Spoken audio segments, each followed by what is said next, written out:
বাংলা চলচ্চিত্রের জনপ্রিয় জুটি শাকিব অপু। সিনেমায় জুটি বাঁধার সঙ্গে সঙ্গে বাস্তব জীবনেও এই জুটি এক হয়েছেন। ভালোবেসে বিয়ে করেছিলেন তার দুজন, শপথ নিয়েছিলেন সারা জীবন একসঙ্গে থাকার। কিন্তু না, তাদের দুজনের আর একসঙ্গে থাকা হয়নি।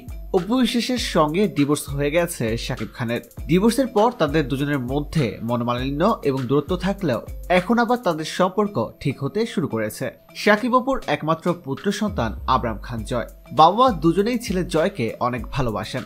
তাদের ছেলে আবরাম খান জয়ের বয়স মাত্র 2 বছর 3.5 মাস। অপু বিশ্বাস জানিয়েছেন, ছেলেকে বসুন্ধরা আবাসিক এলাকার একটি স্কুলে ভর্তি করা হয়েছে।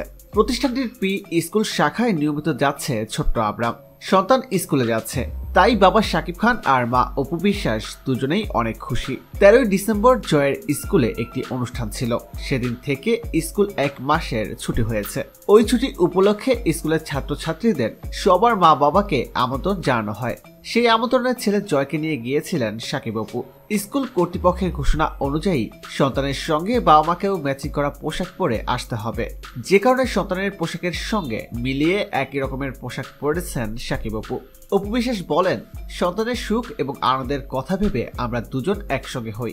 আমরা দুজন কেউই চাই না আমাদের সন্তানের ওপর আমাদের সম্পর্কের কোনো নেতিবাচক প্রভাব পড়ুক। সম্প্রতি অপু বিশ্বাসের কাছে জানতে চাওয়া হয়, বাংলাদেশের কোন নায়ক আপনার সবচেয়ে প্রিয়?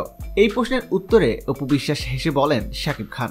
দর্শক বুঝতেই পারছেন, শাকিব খানই হচ্ছেন অপু বিশ্বাসের প্রিয় নায়ক।